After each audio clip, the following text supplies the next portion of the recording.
है जिस पार्ट से हम लोग सीखेंगे। सबसे पहले हम लोगों ने क्या क्या चीज़ें सीख ली। हम लोगों ने प्लॉट करना सीखा कि किस तरीके से हमें प्लॉट करना है, ठीक है, कोऑर्डिनेट्स को। और उसके बाद फिर हमने सेकंड पार्ट में ये सीखा कि आप लोगों को अगर ऑलरेडी ग्राफ पेपर पे पॉइंट्स दिए जाएं तो फिर उन लोगों को किस तरीके से तुम करोगे। और तीसरे केस में अब हम ये सीखेंगे कि अगर आपको एक पॉइंट दिया हुआ है तो उस पॉइंट को बिना प्लॉट किए अगर तुम्हें उसको बताना है कि वो कौन से क्वाड्रेंट पे लाई करता है या फिर कौन से एक्सिस पे लाई करता है, तो तुमको फिर वो वाली चीज़ अपन अभी सीखेंगे। देखो, ग्राफ बनाकर हर कोई करके ये बता सकता है कि आपका जो गिवन कोऑर्डिनेट है वो कहाँ पे लाई कर रहा है, ठीक है, ग्राफ को ड्रॉ करके। तो वो कोई बड़ी बात नहीं है। इवन वैसे बिना ड्रॉ किए बताना भी कोई बड़ी बात नहीं है, बट थोड़ा सा अपन को इसमें चीज़ें पता लगानी है, सीखनी है कि हमें किस तरीके से इसको करना है। तो अब देखो जरा, सबसे पहले हमें ये पता होना चाहिए कि एक ग्राफ पेपर में टोटल कितने क्वाड्रेंट्स होते हैं। हम लोगों के पास टोटल 4 क्वाड्रेंट्स होते हैं, ठीक है। या लेट से अगर मेरा पास मेरा कार्टेशियन सिस्टम है तो ये कहलाता है तुम्हारा फर्स्ट क्वाड्रेंट, ये कहलाता है सेकंड क्वाड्रेंट, ये कहलाता है थर्ड क्वाड्रेंट और ये कहलाता है फोर्थ क्वाड्रेंट। जो फर्स्ट क्वाड्रेंट होता है उसमें आपके दोनों पॉजिटिव होते हैं।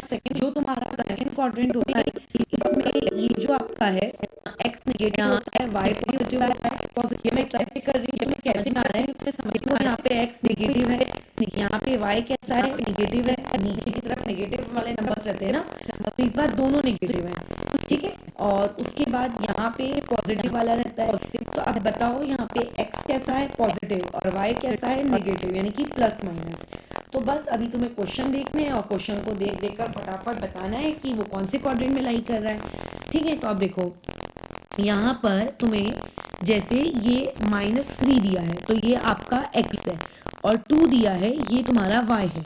नेगेटिव x और पॉजिटिव y ये कहाँ देखने को मिलता है, नेगेटिव x, ठीक है, ये नेगेटिव x और पॉजिटिव y ये कहाँ देखने को मिलता है, सेकंड क्वाड्रेंट में, ठीक है। तो ये वाला आपका कहाँ लाई करता होगा, सेकंड क्वाड्रेंट में। वैसे ही बाजू वाला b, वहाँ पे दोनों नेगेटिव दिए हैं, दोनों नेगेटिव तो बहुत ही फेमस है, कहाँ लाई करता है वो थर्ड क्वाड्रेंट में।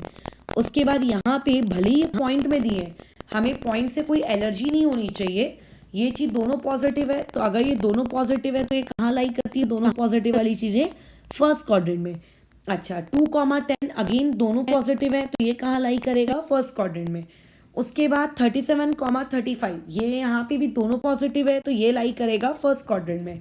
अच्छा, अब यहाँ देखो 15, -18, तो 15 कैसा है तुम लोगों का, पॉजिटिव, ठीक है, x, और उसके बाद -18 आपका कैसा है, नेगेटिव। तो तुम्हारा x पॉजिटिव है लेकिन y नेगेटिव है। तो देखो x यहाँ कैसा है, पॉजिटिव, और y कैसा है यहाँ पे, नेगेटिव, यानी कि ये कौन सा क्वाड्रेंट है, फोर्थ क्वाड्रेंट। तो यहाँ पे हम लोग लिखेंगे फोर्थ, ठीक है। तो जब तुम्हारे पास ऐसे पॉइंट्स आ जाए और तुम्हें क्वाड्रेंट्स बताने हो तो ये वाली चीज़ कैसा रफ में ड्रॉ कर लिया करो, ठीक है। और एक बार कैसा है, जब भी क्वेश्चन सॉल्व करो इस वाली चीज़ को ना बिना देखे ड्रॉ करना, नोट्स कॉपी से उतार उतार के मत देख लेना, ताकि एग्जाम हॉल में तुमको ये चीज़ ड्रॉ करती आनी चाहिए, अच्छा ये पॉजिटिव है ये नेगेटिव है। 3, -7, तो यहाँ पे ये वाली चीज़ कैसी है, पॉजिटिव, और ये वाली चीज़ कैसी है, निगेटिव, बराबर। तो x इस बार पॉजिटिव है और y इस बार निगेटिव है, तो कौन सा क्वाड्रेंट है, अगेन ये फोर्थ क्वाड्रेंट। अब लेकिन देखो जो नेक्स्ट वाला h कोऑर्डिनेट है 0, -5, अब इसमें जो 0 है वो तो x है ना। अब अगर दोनों में से कोई एक भी चीज़ 0 हो जाए तो वो जो पॉइंट है वो कभी क्वाड्रेंट पे लाई नहीं करता, फिर वो पॉइंट कहाँ लाई करता है, एक्सेस पर, ठीक है। और इस बार आपको नंबर काहे का दिया है, y, तो इसका मतलब ये कहाँ पे लाई कर रहा है, y पे लाई कर रहा है। तो इसे हम लोग क्या लिखेंगे कि ये कहाँ लाई कर रहा है, y एक्सेस पे लाई कर रहा है। सिमिलरली 12, 0, अब अगर कोई भी 0 है, देखो आखिरी के ये जो 3 इलस्ट्रेशंस हैं, इन तीनों इलस्ट्रेशन में तुम्हारे पास कोऑर्डिनेट कैसे हैं, 0 है ना। तो इसका मतलब ये क्वाड्रेंट पे नहीं है, ये सब एक्सिस वाले लोग हैं। तो ये जो एक्सिस पर है इन लोगों का हमें बस ये बताना है कि कौन सी एक्सिस पर है, एक्स एक्सिस पे कि वाई पे। तो जो नंबर दिया है वही उनकी एक्सिस है। तो यहाँ पे कौन सा वाला दिया है, कौन सा कोऑर्डिनेट दिया है, एक्स दिया हुआ है, तो इसका मतलब ये एक्स एक्सिस पर है।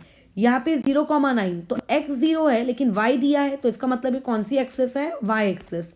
यहाँ पे x 0 है लेकिन y दिया हुआ है, तो ये कौन सी एक्सिस है, आपकी y एक्सिस पर है। यहाँ पे दोनों नेगेटिव है, दोनों नेगेटिव आपके कौन से क्वाड्रेंट में आता है, थर्ड क्वाड्रेंट में, ये ऐसे, ठीक है। तो क्वाड्रेंट्स आइडेंटिफाई कर लोगे या एक्सेस आइडेंटिफाई कर लोगे, इस चीज़ को ड्रॉ करके नहीं करना है, आपको ओरली करना है, तो उसके लिए तुम्हें ये वाली चीज़ पता होनी चाहिए, ठीक है।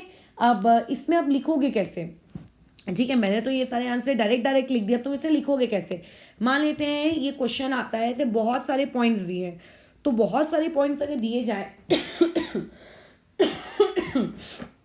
तो तुम उसको इस तरीके से लिख सकते हो, क्या करना, यहाँ पे एक हेडिंग डाल देना पॉइंट्स, ठीक है, और यहाँ पे सेकंड कॉलम की हेडिंग डाल देना कोऑर्डिनेट्स ऑब्लिक एक्सिस, बराबर, ये इस तरीके से।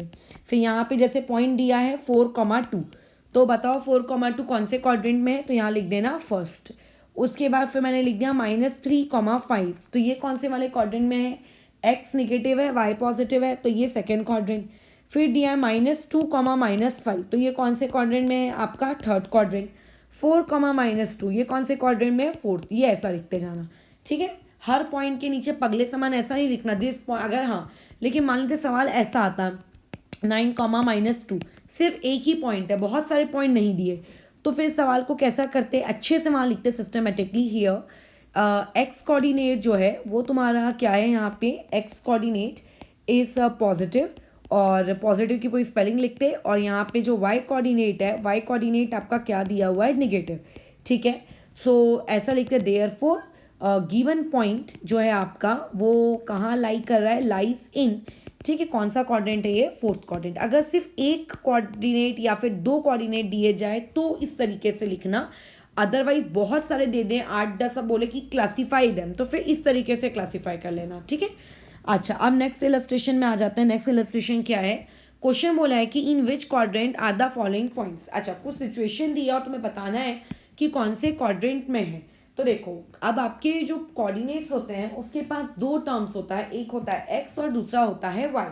तो जो एक्स है वो कहाँ, मतलब एक्स पहले लिखते हैं, वाई बाद में लिखते हैं। यहाँ वो बोल रहा है कि both the coordinates are positive, मतलब एक्स भी आपका पॉजिटिव है और वाई भी आपका पॉजिटिव है। तो दोनों कोऑर्डिनेट्स कब पॉजिटिव होते हैं, जब आपका पॉइंट कौन से क्वाड्रेंट पे लाई करता है, वो लाई करता है फर्स्ट क्वाड्रेंट में, ठीक है। तो मतलब ये कौन सा क्वाड्रेंट है, first. Both the coordinates are negative, यानी कि एक्स और वाई दोनों नेगेटिव है, तो ये वाला आपका कौन सा कोऑर्डिनेट होगा, ये होगा आपका थर्ड क्वाड्रेंट। और एक्स आपका पॉजिटिव है लेकिन वाई नेगेटिव है, तो एक्स पॉजिटिव वाई नेगेटिव, ये देखो कौन से वाले केस में आता है, ये आता है फोर्थ क्वाड्रेंट। और फिर एक्स कोऑर्डिनेट नेगेटिव है, वाई कोऑर्डिनेट पॉजिटिव है, तो ये आएगा माइनस और ये आएगा प्लस, तो ये हो जाएगा तुम लोगों का कौन सा, सेकेंड क्वाड्रेंट, ठीक है। तो अब ये बन जाएंगे सवाल, किस तरीके से क्वाड्रेंट आइडेंटिफाई करना है और किस तरीके से अगर सवाल आए तो उनको लिखना है। हाँ, अब इसमें मैं तुम्हें एक चीज़ थोड़ी सी इन्फॉर्मेशन बताती हूँ, वैसे वो इन्फॉर्मेशन कुछ नहीं है, थोड़ा सा बस दिमाग लगाना, क्योंकि इस टाइप के क्वेश्चन एमसीक्यू में आ सकते हैं। अगर मैं किसी भी चीज़ को पॉजिटिव कहती हूँ तो पॉजिटिव का मतलब क्या होता है, पॉजिटिव का मतलब होता है कि वो क्वांटिटी, ठीक है, जिसके बारे में हम बात कर रहे हैं, जैसे मैं बोल रही हूँ कि लेट्स से इस मोबाइल का प्राइस पॉजिटिव है, ठीक है, तो इससे मैं ये कहना चाह रही हूँ कि इस मोबाइल का जो भी प्राइस है वो चीज़ ग्रेटर देन ज़ीरो है। पॉजिटिव मतलब किसी भी क्वांटिटी की बात की जा रही है, वो ग्रेटर देन ज़ीरो है। और अगर मैं बोल रही हूँ कोई भी चीज़ नेगेटिव है, तो इसका मतलब ये होता है कि वो वाली जो आपकी क्वांटिटी है वो लेस देन ज़ीरो है, ठीक है, नेगेटिव मतलब लेस देन ज़ीरो। तो हमारा जो फर्स्ट क्वाड्रेंट होता है, फर्स्ट क्वाड्रेंट में हमारे पास एक्स और वाई दोनों पॉजिटिव होते हैं, तो मैं इस चीज़ को कैसे लिखूंगी कि आई एक्स आपका पॉजिटिव है, यानी कि एक्स ग्रेटर देन ज़ीरो है और वाई भी आपका ग्रेटर देन ज़ीरो है, समझ रहे हो। तो कल को मान लेते कोई क्वेश्चन आ गया और बोलेगा कि x coordinate greater than zero है, y coordinate greater than zero है, और बताओ कि वो कौन से क्वाड्रेंट पे लाई करता है। तो सिंपल, ये एक्स ग्रेटर देन ज़ीरो है मतलब positive, y greater than zero है मतलब पॉजिटिव, दोनों पॉजिटिव मतलब प्लस प्लस, ठीक है। तो ये पता होना चाहिए लिखने का तरीका, क्वेश्चन एमसीक्यू कैसे भी फ्रेम हो सकते हैं। सेकेंड क्वाड्रेंट बोला गया, तो सेकेंड क्वाड्रेंट में क्या होता है, तुम्हारा जो एक्स होता है वो निगेटिव होता है लेकिन वाई पॉजिटिव होता है। तो एक्स क्योंकि निगेटिव है तो एक्स को हम लोग लिखेंगे ऐसे लेस देन ज़ीरो, और वाई को हम लोग कैसे लिखेंगे ऐसे ग्रेटर देन ज़ीरो, ठीक है। जो थर्ड क्वाड्रेंट होता है, थर्ड क्वाड्रेंट में तुम्हारे पास दोनों चीज़ें निगेटिव होती हैं। अब दोनों नेगेटिव हैं तो आप एक्स को लिखोगे लेस देन ज़ीरो और वाई को भी क्या लिखते हैं ऐसे less than zero. Fourth quadrant में क्या रहेगा, कि आपका जो x होता है वो पॉजिटिव होता है और y नेगेटिव होता है, तो उसे हम कहेंगे x ग्रेटर देन 0 और y तुम्हारा लेस देन 0। ठीक है, तो क्वेश्चन को इस फॉर्मेट में अगर आ गया करके कि इसको देखकर पहचानो कि कौन से क्वाड्रेंट में है, तो समझ जाना कि ग्रेटर बोल रहा है मतलब वो वाली चीज पॉजिटिव और लेस है मतलब नेगेटिव, तो फिर पॉजिटिव नेगेटिव नेगेटिव नेगेटिव इस बेसिस को उसे क्लासीफाई करें। तो इसको भी अपने नोट्स में इंक्लूड कर लेना। ठीक है, जैसे हम लोग नोट्स बना रहे थे ना, जब मैंने इंट्रोडक्शन लिया था, फर्स्ट पॉइंट क्या सीखा, सेकंड पॉइंट क्या सीखा, तो ये भी इस पार्ट में इंक्लूड कर लोगे। हम हर वीडियो में एक एक चीज़ सीखेंगे, उस चीज़ को तुम्हें याद रखना है कि किस तरीके से अपन को लिखना है करके। मैं कुछ क्वेश्चंस, अभी एक शीट शेयर हो जाएगी तुम्हारे पास, थोड़ा लेट शेयर होगा, मे बी हो सकता है अभी जल्दी भी हो जाए, हो सकता है थोड़ा लेट नाइट शेयर हो, 9 बजे के करीब, 9 साढ़े 9 बजे के करीब। तो उसमें कुछ सवाल हैं, उन्हें देखो अटेम्प्ट करने हैं तुम्हें। क्वेश्चन नंबर्स वहाँ पे मैं अभी तुम्हें बता दे रही हूँ कि तुम्हें कौन से वाले क्वेश्चन नंबर उसमें अटेम्प्ट करने हैं, तो उस चीज़ को सुन लो। ठीक है, देखो मार्क करते जाओ कौन कौन से क्वेश्चन आपको अटेम्प्ट करने हैं। जैसे जो तुम्हारे पास पहला क्वेश्चन है, क्वेश्चन नंबर 1 अटेम्प्ट करना है, क्वेश्चन नंबर 2 करना है, क्वेश्चन नंबर 3 करना है, क्वेश्चन नंबर 4 करना है, और उसके बाद क्वेश्चन नंबर 7 तक कर ही लेना पूरा। ठीक है, क्वेश्चन नंबर 7 तक आ गए, फिर क्वेश्चन नंबर 8 से शुरू करना, और 8 से शुरू करने के बाद तुम्हें उस चीज़ को रोकना है अपना क्वेश्चन नंबर 23 में। ठीक है, क्वेश्चन नंबर 23 में, एक मिनट, हाँ, क्वेश्चन 8 से शुरू करके मतलब क्वेश्चन नंबर 1 से लेके पूरा क्वेश्चन नंबर 23 तक ये वाला काम पूरा फिनिश करके रखो। बहुत ही इजी है, तुम्हें ऐसा लगेगा कि अरे बाप रे कितने सारे सवाल दे दिए हैं करके, बट बहुत ही इजी रहेगा ये वाला काम। ठीक है, तो इस चीज़ को फिनिश कर लेना, और इस चीज़ में फिर बाकी जितने भी क्वेश्चंस हैं उसमें से तुम और कर सकते हो। ठीक है, जैसे क्वेश्चन नंबर 33 कर सकते हो, और उसके बाद क्वेश्चन नंबर 37 ना मुझे स्पेशली ग्राफ पेपर में करके दिखाना। ठीक है, और उसके अलावा क्वेश्चन नंबर 45 फिनिश कर लेना। ठीक है, क्वेश्चन नंबर 45 हो गया, और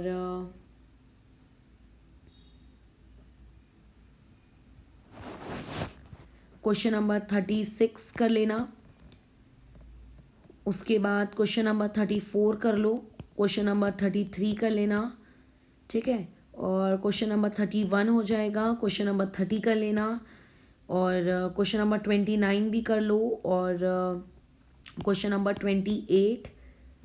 ठीक है, क्वेश्चन नंबर 27, क्वेश्चन नंबर नहीं, अभी उसके बाद 25 कर लो, क्वेश्चन नंबर 26 कर लो, और 26 मैं देखना चाहती हूँ कि कितने लोगों से बन जाता है। ठीक है, सवाल कुछ नहीं है बट अच्छा है, उसमें देखते हैं तुम्हारी बुद्धि कितनी है। एक सादा सा वर्ड है, उस वर्ड को देखते हैं कि कौन आइडेंटिफाई कर पाता है। बस इतने सवाल अटेम्प्ट कर लो, कुछ नहीं है, सिर्फ प्लॉट करना है, आइडेंटिफाई करना है, जितना सिखाया है ना उसी के बेसिस पर है। बाकी वाले काम फिर हम लोग कल करेंगे। ठीक है, ये वाला आज अभी ओवर करते हैं।